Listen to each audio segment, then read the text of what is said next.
Have you ever wondered why the Titanic, the so-called unsinkable ship, sank? Picture the Titanic, the grandest vessel of her era, an epitome of luxury and engineering prowess. Lauded as the largest ship of her time, she was believed to be unsinkable, a beacon of invincibility. The anticipation and excitement surrounding her maiden voyage was palpable, a promising journey that held the world in its thrall. But as we all know, its maiden voyage was also its last. So what happened? On April 10, 1912, the Titanic embarked on its maiden voyage from Southampton, England to New York City, USA. Over 2,000 souls, from affluent tycoons to hopeful immigrants, were aboard this marvel of engineering. The atmosphere was electric with optimism and excitement. The route was a well-trodden path across the North Atlantic, a journey taken by many ships before, but none as grand as the Titanic. As the ship sailed further into the icy waters, iceberg warnings started trickling in. These messages, however, were met with an air of nonchalance. After all, the ship was deemed unsinkable. The Titanic was a symbol of human achievement, of technological prowess. It was invincible, or so they thought. But the sea, vast and unpredictable, cares little for human presumption. The warnings were dismissed, the course unaltered. The ship sailed on, blissfully unaware of the looming disaster. Little did they know that their journey would never reach its destination. The night of April 14, 1912, was a fateful one for the Titanic and its passengers. As the majestic ship sliced through the icy North Atlantic waters, the air was filled with a sense of tranquility and invincibility. But this serenity was soon to be shattered. Just before midnight, a lookout spotted an iceberg directly in the path of the Titanic. Despite the crew's desperate attempts to steer clear, the ship's colossal size and momentum made it impossible to avoid a collision. The Titanic grazed against the iceberg, a seemingly minor scrape, yet one that would seal its fate. The iceberg's jagged underbelly scraped along the ship's starboard side. The impact caused the hull's steel plates to buckle inwards along a nearly 300-foot stretch, opening a series of fatal gashes. The unsinkable Titanic had been wounded. The immediate aftermath was a mix of confusion and denial. The ship seemed as grand and steady as ever, and many passengers were oblivious to the disaster unfolding beneath their feet. The orchestra continued to play, and the chatter of the night carried on. Yet, beneath the opulence of the Titanic's grand rooms, water was rushing into 5 of the ship's 16 watertight compartments. The ship's design could withstand flooding in 4 compartments, but not 5. The Titanic was critically compromised. Despite the damage, many on board were unaware of the seriousness of the situation. The true gravity of the collision was yet to dawn upon the ill-fated passengers and crew of the Titanic.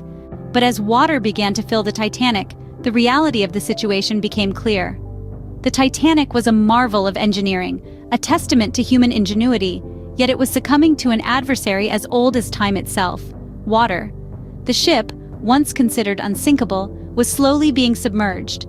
Desperate attempts were made to evacuate the passengers, but the lack of sufficient lifeboats became a stark and horrifying reality. The Titanic was equipped with only 20 lifeboats, enough to carry a mere 1,178 people.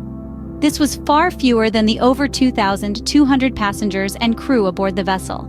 The shortage was due to outdated maritime safety regulations, and the ship's design prioritizing aesthetics over safety. As the ship continued to take on water, panic began to set in among the passengers. The once elegant and serene corridors of the Titanic turned into chaotic scenes of fear and desperation. People scrambled for life jackets, clambered towards the lifeboats, and called out for loved ones. The sounds of terror echoed against the metallic structure of the sinking giant. The sinking process was a dreadful spectacle to behold. The bow, the front part of the ship, was the first to go under, pulled down by the relentless weight of the invading water. The stern, the rear part of the ship, rose into the air, standing nearly vertical before it too, was swallowed by the frigid waters. The lights of the grand ship flickered, then went out, leaving only the eerie darkness of the night and the chilling silence of the sea. And then, the unimaginable happened. The Titanic, the ship of dreams, vanished beneath the waves. It was a sight that would haunt the survivors and the world for decades to come. In the early hours of April 15th, the unsinkable Titanic was at the bottom of the North Atlantic. A chilling reminder of human fallibility, the Titanic's sinking marked a tragic end to a journey that had begun with so much promise and hope. So, why did the Titanic sink? Let's break it down. The iceberg collision was the immediate trigger, but the ship's fate was sealed by a combination of design flaws, inadequate safety measures, and an overarching complacency due to the unsinkable belief. First, the Titanic's encounter with the iceberg was indeed catastrophic. The ship's hull was breached, allowing the freezing North Atlantic waters to rush into her compartments. However, the iceberg alone didn't doom the Titanic. Let's talk about the design flaws. Titanic's hull was divided into 16 compartments, designed to be watertight. In theory, the ship could stay afloat with any 2 compartments flooded. But the iceberg's impact caused damage along a third of the ship's length, flooding 5 compartments. The bulkheads, or walls, between these compartments didn't reach all the way up. So as each compartment filled, water spilled over into the next, like an ice cube tray. Then, there were the inadequate safety measures. The Titanic was equipped with lifeboats, but not nearly enough. The ship could carry over 3,000 people, but the lifeboats could only accommodate about half that number. Why? Well, it was partly due to outdated maritime laws, and partly because they didn't want to clutter the deck. Lastly, the complacency.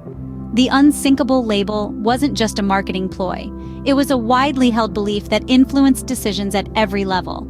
This complacency contributed to the ship's high speed, despite iceberg warnings and the delay in launching lifeboats, as many couldn't fathom the ship actually sinking. In the end, it was a perfect storm of circumstances that led to the demise of the Titanic. The iceberg was the catalyst, but it was the design flaws, inadequate safety measures, and complacency that turned a collision into a disaster. Over a century later, the sinking of the Titanic remains a tragic reminder of human overconfidence and the power of nature.